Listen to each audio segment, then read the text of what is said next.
ମୁଁ ପୁରା 2 ବର୍ଷର ବୁକିଂ କରିଥିଲି ଆଜ୍ଞା। 2 ବର୍ଷ ପାଇଁ ବୁକିଂ କରିଥିଲେ? ହଁ 25, 26, 26, 27 ମୋର ବୁକିଂ ସିଏ ଅଛନ୍ତି।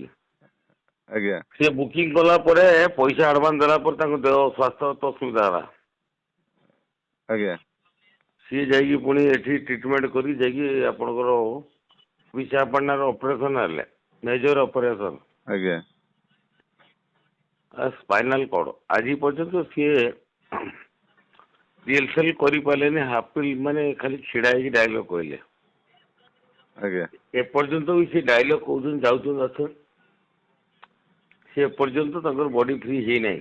ଆଜ୍ଞା କିନ୍ତୁ ପଇସା କଳିଙ୍ଗଟର 10 ଲକ୍ଷ ଥିଲାବେଳେ ମୁଁ 16 ଲକ୍ଷରେ ତାଙ୍କୁ ଆଣିଥିଲି। ଆଜ୍ଞା ଫାଷ୍ଟ ବର୍ଷ 16 ଲକ୍ଷ, ସେକେଣ୍ଡ ବର୍ଷ 18 ଲକ୍ଷ। ଆଜ୍ଞା ମାନେ ତ ମୁଁ ଆପଣ ଆଣିଲେ 24-25 ରୁ ନା 25-26 ରୁ? 25, 26 ଯୋଉଟା କରୁଛୁ 25, 26, 26, 27। ହଁ ତାକୁ ସେ କଳିଙ୍ଗରେ ତା ପୂର୍ବରୁ ଥିଲେ?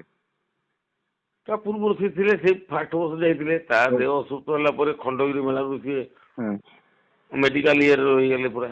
ଆଜ୍ଞା ଆଜ୍ଞା ତାପରେ ମୁଁ ମେଡିକାଲର ପଇସା ଦେଲି, ଆଜ୍ଞା କାମ ହେଲା, ଆଜ୍ଞା ଭଲ ହେଲା। ଆଖଡ଼ାଗର ରିହର୍ସାଲ ବେଳେ ସିଏ ରିହର୍ସାଲ ବି କଲା, ଆଜ୍ଞା ଛିଡା ହେଇକି, ବସା ଉଠା ମୋମେଣ୍ଟ କିଛି ନାହିଁ, ନଇଁ ପାରିବନି, ଆଜି ପର୍ଯ୍ୟନ୍ତ ବି ନଇଁ ପାରୁନାହାନ୍ତି। ଆଜ୍ଞା ଯାହା ବି ହଉ, ମୁଁ ଗୋଟେ ଲୋକକୁ ରଖିଲି, ପଇସାଟେ ଦେଲି, ଆଜ୍ଞା ମୁଁ ତାଠୁ କୌଣସି ପ୍ରକାର କିଛି ପାଇପାରି ନାହିଁ। ଆଜ୍ଞା ତାପରେ ପାଟିର ସେ କଣ୍ଟିନ୍ୟୁ କରୁଛି, ସିଏ ଆଜ୍ଞା କହିଲା ତୁ ପଇସା ଦେଲୁ। ସେତେବେଳେ କଳିଙ୍ଗ କର୍ଣ୍ଣାଟର ତାପରେ ହିସାବ କରାହେଲା 90,000, 9 ଲକ୍ଷ ଟଙ୍କା ବାଜିଲା, 9 ଲକ୍ଷ 20,000 ନା କେତେ।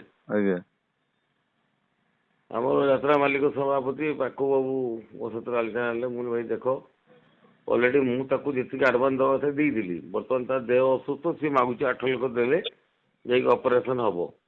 ଆଉ ଅପରେସନ ହେଲା ବି ମୁଁ 6 ଲକ୍ଷ ଦେଲି, ଆଜ୍ଞା ଅଲରେଡି ତା ଦରମା ମୋର ଫିନିଶ। ଆଜ୍ଞା ମୁଁ ବର୍ତ୍ତମାନ କଳିଙ୍ଗକୁ ପଇସା ଯଦି ଦେବି ତ ମୁଁ 5 ଲକ୍ଷ ଦଉଛି, ଆଉ 4 ଲକ୍ଷ ତାର ରହିବ। ଡିସେମ୍ବର ଜାନୁଆରୀ ସେ ନେବେ, କାହିଁକି ନା ଜଣେ ଲୋକ ଯେହେତୁ ପେସେଣ୍ଟ ଅପରେସନ ହେଲା ପରେ ଆଜ୍ଞା ସେ କୋଉ ଆଡକୁ ଗତି କରିବ, କଣ କରିବ, ମୁଁ ତ ଅଲରେଡି କହିହବନି। ପଇସା ଦେଇ ସାରିଲିଣି। ଆଜ୍ଞା ଆଉ ତ ପଇସା ନାହିଁ। ତାପରେ ମୁଁ କଳିଙ୍ଗ କର୍ଣ୍ଣାଟକୁ ମୁଁ ନିଜେ ଆକାଉଣ୍ଟରେ କ୍ରେଡିଟ୍ କଲି, ମୁଁ ପେମେଣ୍ଟ କଲି। ଆଜ୍ଞା ଆଉ ଯାହା ରେଷ୍ଟ ପଇସା ରହିଲା, ସିଏ ଜାନୁଆରୀ ମୋଠୁ ନେବା କଥା, ସିଏ ତାକୁ ପଇସା କଣ ପାଇଁ ଦେଲେ? ଆଜ୍ଞା ସେ କାହିଁ ଦେଇଛନ୍ତି ତାଙ୍କୁ ପଇସା? ମତେ ପଚାରିଥିଲି ଥରେ ଆଜ୍ଞା ଯେ ମିଶ୍ର ବାବୁ ଆପଣଙ୍କର, ମତେ ପଚାରିଲେନି, ମୋର ଗୋଟେ ଆର୍ଟିଷ୍ଟକୁ କମଲ ନନ୍ଦ ସେକେଣ୍ଡ ହିରୋ ଘୁଷି ନେଇଗଲେ। ଓହୋ ହଁ ସିଏ ଯାହା ଯାତ୍ରା ପାଟି କରିବ, ତାରି ପଇସା ଅଛି, ଆମେ ସବୁ ଫିରୁ। ଆଜ୍ଞା ହଁ ହଁ ବା, ସତ୍ୟପତି ଏଠି ରହିବ, ସତ୍ୟପତି ତାପରେ ସବୁ ପରେ କଳାକାର ଯୋଉଠି ଚାହିଁବ ସେଇଠି ରହିବ। ଆଜ୍ଞା ଏଇଟା ଯାତ୍ରାର ଚିରାଚରିତ କଥା, ଆଜିକାର ଆଜ୍ଞା କଥା ନୁହେଁ। ହଁ ହଁ ଯୋଉ କଳାକାର ଆପଣଙ୍କର ତାର ସ୍ୱାସ୍ଥ୍ୟଗତ ସମସ୍ୟା ସ୍ତ୍ରୀ ହିସାବରେ ଦେଖାଦେଲା, ଯାହା ଦ୍ୱାରା କି ସିଏ ଖୋଲି ପାରିଲେନି, ମୁଭମେଣ୍ଟ କରିପାରିଲେନି। ଓଡ଼ିଶାରେ ଡକ୍ଟର ତାକୁ ଠିକ କରିପାରିଲେ, ସେ ଯାଇକି ହାଇଦ୍ରାବାଦରେ ଅପରେସନ ହେଲା ହେଇକି ସେ ଆଜି ପର୍ଯ୍ୟନ୍ତ କମ୍ପ୍ଲିଟ ଫ୍ରି ବି ହେଇନି, ବଡି ପୁରା ଫ୍ରି ହେଇନାହିଁ। ଆଜ୍ଞା ତଥାପି ବି ଆପଣ ଦୟା କରିକି, ଗୋଟେ କଳାକାର ତ ଅଛି, ସେ ରହିବ 2026-27 ବି ଆପଣ ସେ ଘୋଷଣା ହଁ ମୁଁ କରୁଛନ୍ତି। 2 ବର୍ଷ ଯେତେ କଣ୍ଡିସନ କରି ପଇସା ଦେଇଛି, ଆଉ ରଖିବି ନା, ଆଉ ଛାଡ଼ିଦେବେ ନା। ଆଜ୍ଞା ଆଉ ଯେହେତୁ ବି ସେ ଅପରେସନ ହେଲେ ବି ସେ କୁଆଡେ ଯିବେ, କଣ ହଁ କରିବେ, ସେ ମୁଁ ଯାହା କିଛି ପାଇନାହିଁ, ସେ ମୁଁ ତାଙ୍କଠୁ କିଛି ରିଟର୍ଣ ପାଇନି। ଗୋଟେ ଲୋକକୁ ପଇସା ଦେଲି, ଆଜ୍ଞା ତାଠୁ ସେମିତି କିଛି କାମ ବେନିଫିଟ ପାଇନାହିଁ। ଆଜ୍ଞା ତଥାପି ବି କିନ୍ତୁ ରଖୁଛନ୍ତି? ହଁ ରଖିବୁ, ଆମେ 2 ବର୍ଷର କଥା ହେଇକି ରଖିବୁନି କେମିତି? ହଁ ସେଇ ଜାଗାଟା ବି ଦରକାର ନା। ଆଜ୍ଞା ଆଜ୍ଞା ତାପରେ ମୋ ଲୋକାଲ ପିଲା, ସିଏ ମୋ ପାଖରେ, ଏଇଠୁ ମୋ ପାଖରୁ 8 କିଲୋମିଟର ତା ଘର। ଆଜ୍ଞା ଆଜ୍ଞା ଜଣେ କଳାକାର ଚାଲିଛି ପଇସା, ସିଏ ପଚାରିଲେନି ସେତେବେଳେ। ଆଜ୍ଞା ତାଙ୍କ ସହିତ ତ ମୋର କମ୍ପ୍ରୋମାଇଜ ହେଲା, 5 ଲକ୍ଷ ଟଙ୍କା ମୁଁ ଫେରେଇଲି, 4 ଲକ୍ଷ ଟଙ୍କା ସେ ଡିସେମ୍ବର ଲାଷ୍ଟ ଜାନୁଆରୀରେ ନେବେ। ଆଜ୍ଞା ସବୁ କଥା ହେଲା, ପଇସା ଗୁଡେ ଆଜି କୁହାହେଇଛି, କାଲି ଦିଆଯିବ, କାଲିଟା ପରଦିନ ବି ହେଇପାରେ, ଆଜ୍ଞା ସେଇଟା ବଡ କଥା ନୁହେଁ। ଆଜ୍ଞା ସେ ତ ପଇସା ପାଇଲେନି, ତାକୁ ପଇସା ଦେଲେ କେମିତି? ମତେ ପଚାରିବା କଥା ନା, ଯେ ମିଶ୍ର ବାବୁ ହଁ ଏମିତି କମଲ ନନ୍ଦକୁ ରଖିଲେ, ମୁଁ ତାଙ୍କୁ ପଚାରିଲି, ହଁ ଜାଣିଲା ପରେ ପଚାରିଲି, ନା ହଁ ସେ ଆସିଲା ମୋ ପାଖରେ କହିଲା, ଇଏ କଲା, ସେ ଆପଣ ବିରୋଧରେ କହିଲା। ମୁଁ ମୋ ବିରୋଧରେ ଓଡ଼ିଶାରେ କହିବା ଲୋକ କେହି ନାହିଁ। ଆଜ୍ଞା ଯିଏ ଷ୍ଟାଫ ଯେତେବେଳେ ଛାଡ଼ିବ, ସେ ବିରୋଧରେ କହିବ। ହଁ ମୁଁ ତମ ବିରୋଧରେ ବି କହୁଛନ୍ତି, ସେଥିରେ ହଁ ଶୁଣିକି ହଁ କଣ ହବ? ଏଇଟା କଳାକାର ମାନଙ୍କର ଇଏ। ହଁ ତାପରେ ସିଏ ଛାଡ଼ିଦେଲେ। ଛାଡ଼ିଲା ପରେ ମୁଁ ଦେଖିଲି କାଲି ମୋତେ ଆମର ମାଲିକ ସଂଘ ସଭାପତି ପାଖକୁ ମୋତେ ଫୋନ କରିଥିଲେ। ମୁଁ ତାକୁ ରଖିବି, ମୁଁ ପଇସା ଦେଇଛି 2 ବର୍ଷ ଯେତେବେଳେ କଥା ହେଇଛି ଆପଣଙ୍କ ସହିତ ଜାଣିଛନ୍ତି ନା? ହଁ ସେ ପୁଣି ମୁଁ ସେ କେବେ ଦେଇଛି ସିଏ ବୁଝିବ। ଆଜ୍ଞା ସେ ଯିଏ ପଇସା ନେଇଛି ତ ଫେରେଇବନି। ଆଜ୍ଞା ଗୋଟେ କଳାକାର 2 ଆଡୁ ନବ 3 ଆଡୁ ନେଇଛି, ସମସ୍ତେ ତ ନୁହେଁ ରେୟାର। ଆଜ୍ଞା ଗୋଟେ ପିଉସ ପେଟରେ ଘଟଣା ହେଲା, ଗୋଟେ ସାହିର ହେଲା ଚାଲିଛି। ହଁ ଇଏ କେତେ କଥା ଅଛି। ଆଜ୍ଞା ଯିଏ ଯୋଉଠୁ ନବ ସେ ଜାଗେ ଫେରେଇବନି କି? ଆଉ 2 ଆଡୁ 5 ଆଡୁ ପଇସା ନବ, ଆଉ କଣ ଜାଗେ କାମ କରିବ ନା କଣ? ପଇସା ଫେରେଇବ। ହେଲେ ଆପଣ ଚାହୁଁଛନ୍ତି ଯେ ଯୋଉ ତୁଳସୀଠୁ ଆଣିଛି ତୁଳସୀଠୁ ଫେରେଇ ଦଉ। ତୁଳସୀ ଭୁଲ କହିଲି, କଳିଙ୍ଗ। ସେ ଫେରେଇବ। ମୁଁ ତ କହିସାରିଛି, କହିଲେ ହଁ ବାବୁ ମୁଁ ଫେରେଇବି, ମୁଁ ଯାହା ଆଣିଛି ମୁଁ ଫେରେଇବି, ସେଟା ମୋ ରିସ୍କ। ହଁ ହଁ ତଥାପି ମୁଁ ଯେତେବେଳେ କାଲି ପାଖକୁ ଫୋନ କଲେ, ମୁଁ ଆଜି କଳିଙ୍ଗ ମାଲିକକୁ ଫୋନ କରିଥିଲି। ଆଜ୍ଞା ସେଇ ଇଆଡୁ ସିଆଡୁ କହିଲା, ମୁଁ ଛାଡ଼ନ୍ତୁ ଭାଇ ଏତେ କଥାରୁ କଣ ମିଳେ, ମୋର ଆପଣଙ୍କୁ ଫୋନ କରିବା କଥା ନଥିଲା। ହଁ ଯେହେତୁ କାଲି ପାଖକୁ ଆପଣଙ୍କୁ ଜଣେଇଥିଲି, ପାଖକୁ ଫୋନ କରିଥିଲି, ମୁଁ ସେ ନେଇକି ଆପଣଙ୍କୁ ଆମେ ମାଲିକାନୀ ହିସାବରେ ଆମର ସମ୍ପର୍କ ତ ଅଛି। ଆଜ୍ଞା ମୁଁ ସେ କଣ ଇଏ କରିବି ସିଏ କରିବି, ତମେ ଯାହା କରୁଛ କର। ସାର୍ ଆଉ ଗୋଟେ କଥା, ଏ ଯୋଉ କଳାକାର ମାନେ କହନ୍ତି ଯେ ମୁଁ ବ୍ଲାଙ୍କ ପେପରରେ ସାଇନ କରିଛି, ମୁଁ ସେ ବଣ୍ଡ ପେପର କିନ୍ତୁ ସାଇନ କରିଛି, ହ୍ୱାଇଟ କିଛି ଲେଖା ହେଇନଥିଲା। ଇଏ ସତ୍ୟପତି ଆଉ ସେଭଳି ଅଭିଯୋଗ ଆଣିବେ ନାହିଁ ତ? ନାଇଁ ମୁଁ କିଛି ଜାଣିନି ଏଗ୍ରିମେଣ୍ଟ, ଖାଲି ବ୍ଲାଙ୍କ ପେପରରେ ସାଇନ କରିଛି ବୋଲି। ତମେ କହିବ। ଆପଣ କିନ୍ତୁ ସିଓର ଯେ 2 ବର୍ଷ ଏଗ୍ରିମେଣ୍ଟ ହେଇଛି? ହଁ ହେଇଛି। ଆଜ୍ଞା ଆଜ୍ଞା। ଏବେ ଯୋଉ ତ ଆପଣଙ୍କର ଜୁନ ମାସ ପର୍ଯ୍ୟନ୍ତ ଏଗ୍ରିମେଣ୍ଟ ଅଛି, ଏବେ ଯାଇକି ସେ କରୁଛନ୍ତି ତାଙ୍କର ଯାହା ଯେମିତି କରିବା କଥା ଅଭିନୟ। ହଁ ଆଜ୍ଞା ଜୁନ ନାଇଁ, ମୋର ଆପଣଙ୍କର 2028 ଜୁନ ପର୍ଯ୍ୟନ୍ତ ଅଛି ନା। ନାଇଁ ନାଇଁ, ଏବେ ଏଇ ଗୋଟେ ଯୋଉ 25-26 ର ଯୋଉ ଯାତ୍ରା ଋତୁର 26 ପର୍ଯ୍ୟନ୍ତ ଅଛି। ହଁ ଏଇଟା ଜୁନର ଶେଷ। ହଁ ଶେଷ, ଯେମିତି ସେ ଯାଇକି ଅଭିନୟ କରିବା କଥା କରୁଛନ୍ତି ମଞ୍ଚ ଚଢିକି। ଆଜ୍ଞା ଆଜ୍ଞା। ଆଉ ଏ ପାଖକୁ ଆଉ ବି କିଛି ବୁଝୁନାହାନ୍ତି ସଭାପତି, ଆପଣଙ୍କ ମାଲିକ ସଂଘ ସଭାପତି? ପାଖକୁ ବୁଝିବେ କଣ? ପାଖକୁ ବୁଝିବାର କଣ ଅଛି? ଆଜ୍ଞା ପାଖକୁ ତ ଆମରି ଭଳିଆ ମାଲିକ ଜଣେ, ତାଙ୍କୁ ସଭାପତି ପଦବୀ ଗୋଟେ ଦେଇଛି, ସେ ବୁଝିଦେବେ କଣ? ଆଜ୍ଞା ତାଙ୍କ କଥାରେ କଣ, ପାଖକୁ କଥାରେ କଣ କଳାକାର ଅଛନ୍ତି? ନାଇଁ ତ ପିୟୁଷ ତ କଥା ତ ବୁଝାଇଲା, କାହିଁ କୋର୍ଟକୁ ଗଲା, ଏତେ କଥା ହେଲା। ଆଜ୍ଞା ସାଇନ୍ ତ କରିଦେଲା, ପିୟୁଷ ତ ଏଗ୍ରିମେଣ୍ଟ କରିଦେଲା 2 ବର୍ଷ। ଆପଣଙ୍କ ଶ୍ରୀମନ୍ଦିର ସୂର୍ଯ୍ୟ ମନ୍ଦିର ମାଲିକ କେସ୍ କରିଥିଲେ, ପୁଣି ଯୋଉ ଇଏ କରିଥିଲେ ସେଟା ଉଠିଗଲା କେମିତି? ପୁଣି କୋର୍ଟ ଅର୍ଡର କଲା କେମିତି? ଆଜ୍ଞା ନା କଳାକାରକୁ ରୋକି ହବନି। ଆଜ୍ଞା ଏଗ୍ରିମେଣ୍ଟ ଗୋଟେ ଅନଲି ପ୍ରୁଫ୍ ଯେ ପଇସା ନେଇଛି, ଆଉ କିଛି ନୁହଁ। ଆଉ କିଛି ନା। ହଁ ବାଘ ସାର୍ ଭାଲୁ ପଶୁ ପକେଇଛନ୍ତି, ଗୋଟେ ପିଞ୍ଜରାରେ ରଖି ଚାବି ଦେଇଦେବେ। ଆଜ୍ଞା ମଣିଷ ଜଣେ ଯଦି ସତ୍ୟପତି ଚାହିଁବ ସେଠିକି ଯିବା ପାଇଁ ଯିବ, ମୁଁ ତ କଣ ଜବରଦସ୍ତି ରଖିଦେଇପାରିବି? ରଖିବେ ଆଜ୍ଞା ମୋ ପାଖରେ ଯଦି ରହିବ, ସିଏ କଣ ଜବରଦସ୍ତି ନେଇଯାଇପାରିବି? ଆଜ୍ଞା ଜବରଦସ୍ତି ନେଲେ ତାର ପ୍ରତିକାରଟା କଣ ହବ? ଆଜ୍ଞା ଆପଣ ଦେଖିଲେ, ଆପଣ ଗୋଟେ କଳାକାର ସୁସ୍ଥ ଥିଲାବେଳେ ଯାତ୍ରା କରୁଛି, ଗୋଟେ ଯାତ୍ରା ପାର୍ଟି କେମିତି ଚାଲେ, ଏଇ ଯୋଉ ସାଇ ଆଉ ପାୟଲ ଯୋଉ କଲେ, ଆଜ୍ଞା ଏଇଟା ଅମାନୁଷିକ କଥା। ଅମାନୁଷିକ କଥା, ବର୍ଷ ସରିଲା ପରେ ତୁ ପଇସା ନେଇଯିବୁ, ହଁ ଯୋଉ ଖାଣ୍ଡିଆ ରହିଲା ସେ ଯାତ୍ରା ପାର୍ଟି ବର୍ତ୍ତମାନ କଣ କରିବ? ସେ ମାଲିକ କେତେ କୋଟି ଟଙ୍କା ଲସ୍ କରିବ। ଆଜ୍ଞା ସବୁ ଜାଗାରେ କମିଟି କ୍ଲିନ୍ ନେବେ, ପଇସା କାଟିବେ, ଦୁନିଆ କଥା ହବ। ଆଜ୍ଞା ତାପରେ କଣ ଷ୍ଟେପ୍ ନେଇପାରିଲେ? ତ ଥାନା ପୁଲିସ କେସ୍ ହେଲା, କଣ ଷ୍ଟେପ୍ ନିଆଯାଇଛି? ହଁ କିଛି ନାହିଁ। ତେଣୁ ଯେପର୍ଯ୍ୟନ୍ତ ୟୁନାଇଟେଡ୍ ମାଲିକ ତ ସଂଘ ଅଛି, ୟୁନାଇଟେଡ୍ ହଉଛନ୍ତି, ସବୁ କହିଦେଉଛନ୍ତି ସଂଘର। ତାପରେ ବୁକିଂ ସରିଲା ବେଳକୁ ଆଉ ସଂଘ ଫଙ୍ଗ ନାହିଁ, ଭାଙ୍ଗି ଯାଉଛି। ହଁ ବୁକିଂ ସେଇ ପୁଣି ଆଖଡ଼ା ହେଇକି ରିଏଲସେଲ୍ ହେଇକି ବାହାରିଗଲା ପରେ ଫେର ଯାହା ଆମ ହେଇଛି ମାନଙ୍କର ତ ବୈଠକ ବସିଥିଲା ଯେ ଆମେ ବସି ସଂଘ ପାରିବନି। ଆମ ବୈଠକ ଆପଣଙ୍କ ସମସ୍ତ ସମ୍ପର୍କ ଅଛି, ବୈଠକ ଠିକ ରହିବନି। କାରଣ ହଁ ଆମେ ଗୋଟେ ନିଷ୍ପତ୍ତି ନେଇକି ୟୁନାଇଟେଡ୍ ବେଳକୁ ନୂଆ ପାର୍ଟି ପ୍ରତ୍ୟେକ ବର୍ଷ କିଛି ବାହାରୁଛନ୍ତି, ସେମାନେ କଳାକାରକୁ ନେଇଯିବେ, ଆମ ଆଗରେ କମ୍ପିଟିସନ ହବ, ହଁ ଆମେ କିଛି କରିପାରୁନୁ। ସେମାନେ ସଂଘକୁ ଆସୁନାହାନ୍ତି। ଜଣେ ଆଜ୍ଞା ଯେତେବେଳେ ଘରଟେ ତିଆରି କରିବ, ତିଆରି କରିସାରିଲା ପରେ ସଂଘଭୁକ୍ତ ହବ। ହଁ ତିଆରି ନ କଲା ପୂର୍ବରୁ କାହିଁ ସଂଘଭୁକ୍ତ ହବ? ଆଜ୍ଞା ଏଇଟା ସାର୍, ଏଇଟା ପ୍ରୋବ୍ଲେମ ଆଉ। ଓହୋ।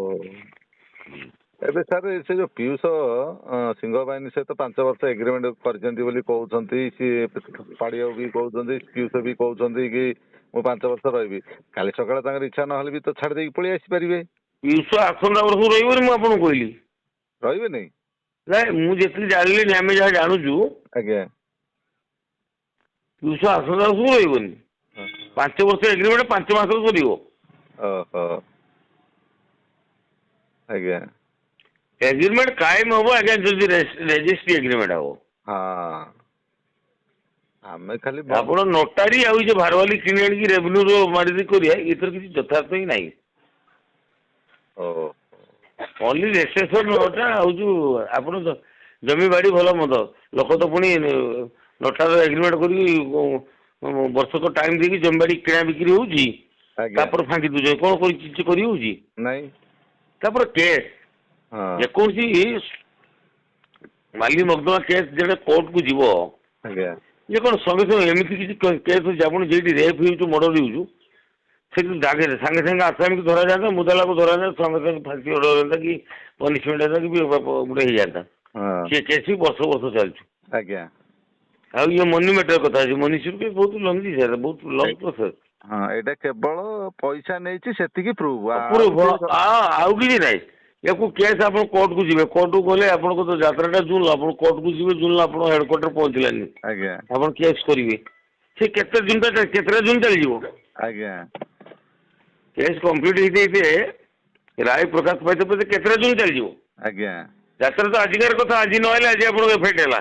ହଁ ଲସ୍ ହେଲା, କମିଟି ବାଲା ପଇସା ତେଣୁ ଦେବେନି। ସତ୍ୟପତିକି ମୁଁ ଆଜ୍ଞା 2 ବର୍ଷର ପଇସା ଦେଇଛି, 2 ବର୍ଷ ମୋର ଚୁକ୍ତିନାମା, 2 ବର୍ଷ ସିଏ ରହିବ। ଆଜ୍ଞା ତାର କଳିଙ୍ଗ ଗଭର୍ଣ୍ଣମେଣ୍ଟ ସେ କଣ କରିବ ସେ ଚିନ୍ତା କରିବ ଆଜ୍ଞା ହେଲା। ନାଇଁ ଆପଣ ଯଦି ସେ ଛାଡି ଦିଅନ୍ତି କିଛି କରନ୍ତି ଏଗ୍ରିମେଣ୍ଟ, ତାହେଲେ ତ ଆପଣ ଆଇନର ଆଶ୍ରୟ ନେବେ ନା ନେବେ ନାହିଁ?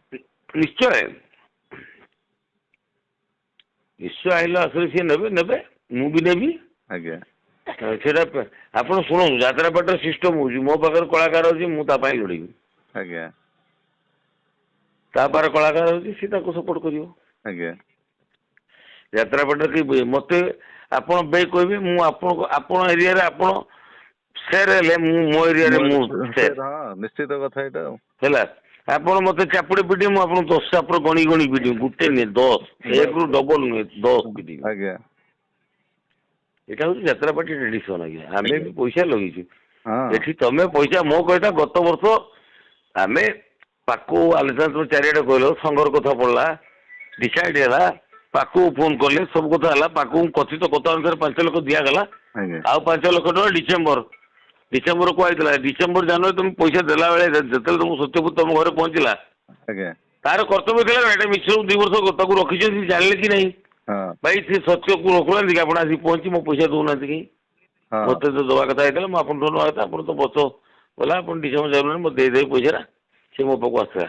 ଗୋଟେ ପାର୍ଟିରେ ମୁଁ ତ ଅଛି। ଆଜ୍ଞା ଖଣ୍ଡଗିରି ନିୟମକୁ ମାନିଲି। ଆପଣ ମାନିଲେ? ମୁଁ ତ ଖଣ୍ଡଗିରି ସେମିତି କେହି କଳାକାରକୁ ମୁଁ କେବଳ ଗୌର ଦାସ, ସୁନା ଓ ଶିବାନୀ କର୍ଣ୍ଣାଟର ହଁ ଆଜ୍ଞା ସେ ଛାଡ଼ିଦେବି, ତାଙ୍କ ସିଏ ମତେ ଜଣାଇଲା ପରେ ମୁଁ ଗୌର ଦାସକୁ କହିଯାଇଥିଲି, ଆଉ କାହାରିକି ବୁକ୍ କରିନି କେହି। ମୁଁ ଏବେ ଆଜ୍ଞା ଖଣ୍ଡଗିରିରେ ମୋର କଥାବାର୍ତ୍ତା ହେଲା, ମୁଁ ବୁକ୍ କଲି, ପଇସା ବି ଦେଇନି। ଆଜ୍ଞା ଯୋଉମାନେ ନୂଆ ଆସିଛନ୍ତି ପଇସା ଦେଇ, ଯୋଉମାନେ ଆମ ପାର୍ଟିରୁ ଅଛନ୍ତି କଣ୍ଟିନ୍ୟୁ କରି, ତାଙ୍କୁ ପଇସା କିଛି ଦିଆହେଇନି। ଯାହା ଦବା କଥା ଦିଆଯାଇଛି ଏବଂ ଦିଆଯିବ, ଆଜ୍ଞା ମାର୍ଚ୍ଚରେ ଦିଆଯିବ, କଥା ଥିଲା ସେଇଆ। ଆଜ୍ଞା ହେଲେ ସାର୍ ଯୋଉ ଗୌର ଦାସକୁ ଆପଣ ଆଣିଲେ, ଗୌର ଦାସ ପୁରା ଶିବାନୀ ସହିତ ପୁରା ସମ୍ପର୍କ ତୁଟେଇଲେ, ତାଙ୍କ ମାଲିକଙ୍କର ବି କିଛି କହିବାର ନାହିଁ? ତାଙ୍କର ଆମର ଫ୍ୟାମିଲି ସମ୍ପର୍କ, କନଫର୍ମେସନ ନେଇକି କରାହେଇଛି। ଓ ତଥାପି କେତେ ଗୌର ଦାସଙ୍କର ରେଟ୍ ସେ ରହିଲା ଏଥର 26-27 ପାଇଁ? ସେଇଟା ସାର୍ ଆମାଉଣ୍ଟଟା ମୁଁ ସାର୍ ଆପଣ ରିପୋର୍ଟର କହିବି। ନାଇଁ ନାଇଁ ନାଇଁ ମୁଁ ତ ନାଇଁ, ଯଦି କହିବି ନହେଲେ ନାହିଁ, ସେମିତି କିଛି ବାଧ୍ୟ ବାଧକତା ନାହିଁ ସାର୍। ଉଚ୍ଚା ମୋଟା ଆମାଉଣ୍ଟ ଆଉ କଣ ସାର୍ ଆପଣଙ୍କୁ କହିବି। ମୁଁ ଶୁଣୁଥିଲି ଯେ ନିୟର ଆବାଉଟ୍ 55 ଲାକ୍ସ ବୋଲି ଶୁଣୁଥିଲି। ହଁ ସେଇଟା ସାର୍ ସତ୍ୟ। ଏଇଟା କଣ ବର୍ଷେ ପାଇଁ ନା ସାର୍ କେତେ ବର୍ଷ ପାଇଁ? ଏଇ 26-27 ପାଇଁ? ଗୋଟେ ବର୍ଷ ପାଇଁ ସେଟା ନା, ସିଏ ବି ଚୁକ୍ତି ନେବା ଆଜ୍ଞା 2 ବର୍ଷ। ଆଜ୍ଞା 26-27-27-28 ଚୁକ୍ତିନାମା ହେଇଛି 2 ବର୍ଷ। ହଁ ଗୋଟେ ବର୍ଷର ପଇସା ଦିଆହେଲା। ଆଜ୍ଞା ଜୁଲି ପଣ୍ଡା ବି ଜୁଲି ପଣ୍ଡା ରହିଲେ, ସମସ୍ତେ 2 ବର୍ଷର କଥା। ଆଜ୍ଞା ଏ ବର୍ଷ ପଇସା ଏ ବର୍ଷ ନେବେ, ଆସନ୍ତା ବର୍ଷକୁ ପୁଣି ନେକ୍ସଟ ବର୍ଷ ପଇସା ପୁଣି ନେକ୍ସଟ ବର୍ଷ ଖଣ୍ଡ ନେବେ। ବେଳକୁ ନେଇଯିବେ। ଆଜ୍ଞା ଆଜ୍ଞା ସିଷ୍ଟମ ତାର ସେଇଆ। ଆଜ୍ଞା ଆଜ୍ଞା ଜୁଲି ପଣ୍ଡାକୁ କେତେରେ ନେଲେ ସାର୍? ହେଇଛି ସାର୍ ଆଉ ଆଜ୍ଞା ଆଜ୍ଞା ଏଇ ପାଖାପାଖି ସେ ଆପଣ ଜାଣୁଥିବେ, ଗୋଟେ ଆଗଧାଡ ହିରୋଇନ୍ ନିହାତି ପାଖାପାଖି 30 ପାଖାପାଖି ଏଇଆ ଆଉ। ଜୁଲି ପଣ୍ଡାଙ୍କ ଟିକେ ଡିମାଣ୍ଡ ଅଛି। ହଁ ନେଇଛି, ସେ ଡିମାଣ୍ଡ ପାଇଁ ନେଇଛୁ, ସେ ବି ନାଇଁ ମାର୍କେଟରେ ଜୁଲି ପଣ୍ଡାଙ୍କର ବର୍ତ୍ତମାନ ବି କ୍ରେଜ ଅଛି, ସେମିତି ଆମର ଆପଣଙ୍କର ଏଇ ଯୋଉ ମାମା ଗୁନୁ ମାମାଙ୍କର ଯେମିତି କ୍ରେଜ ଗୋଟେ ଅଛି ମାମାଙ୍କର, ସେପଟେ ଏଇ ଯୋଉ କାନା ଟିକି ହଁ ଜୁଲି ପଣ୍ଡାଙ୍କର ବି ଗୋଟେ କ୍ରେଜ ଅଛି। ଆଜ୍ଞା ହେଲେ ଆପଣଙ୍କ ପାର୍ଟିରୁ ଇଏ ଛାଡିକି ଗଲେ ବୋଧେ ଆଶିଷ ଭାରତୀ ପଣ୍ଡା। ହଁ ସିଏ ଗଲେ ଆଉ। ଆଉ ସେ ତ ଆପଣଙ୍କୁ କହିକି ଯାଇଛନ୍ତି ଯେ ଆପଣଙ୍କ ପାର୍ଟିରେ ରହିବେନି ବୋଲି ଆଉ ନାଇଁ କି? ମତେ କହିନାହାନ୍ତି, ମୋଠୁ ଆପଣ ରହିବାର ପଇସା ନେଇଛନ୍ତି। ଆଜ୍ଞା ଆଜ୍ଞା ଆଡଭାନ୍ସ ନେଇଥିଲେ ଆସନ୍ତା ସବୁ ରହିବେ। ଆଜ୍ଞା। ଯୋଉଦିନ ମୁଁ କଥା ହେଲି ତା ପରଦିନ ସେମାନେ ସୋସିଆଲ ମିଡିଆରେ ଛାଡ଼ିଦେଲେ। ଓହୋ। ଲକ୍ଷେ ଟଙ୍କା ନେଇ ଛାଡ଼ିଦେଲେ। ତାର କାରଣ ହଉଛି ତାଙ୍କ ସ୍ୱାମୀ କି ଡିମାଣ୍ଡ କଲେ ମୋ ସ୍ୱାମୀ କି ମେନ୍ ଭିଲେନ୍ କର। ମୁଁ ଅସମ୍ଭବ। କିଏ ଭାରତୀ ପଣ୍ଡା କହିଲେ ଆଶିଷ ପଣ୍ଡାକୁ ମେନ୍ ଭିଲେନ୍ କରନ୍ତୁ। ହଁ ମୁଁ କହିଲି ଅସମ୍ଭବ, ଆଜ୍ଞା। ସମ୍ଭବ ନୁହଁ। ହଁ। ପାର୍ଟିଟା ବି ମଥା ଦରକାର ନାହିଁ, ମୁଣ୍ଡ ଗୋଟେ ହିରୋଟା ଗୋଟେ ମୁଣ୍ଡ, ହଁ ହିରୋଇନଟା ଗୋଟେ ମୁଣ୍ଡ, ଭିଲିଆନଟା ଗୋଟେ ମୁଣ୍ଡ, ହଁ ସମସ୍ତେ ଯଦି ମୁଣ୍ଡ ହେଇଯିବେ ଆଉ ଯାତ୍ରା କେମିତି ଚାଲିବ? ଲୋକ ଚାଲିବ।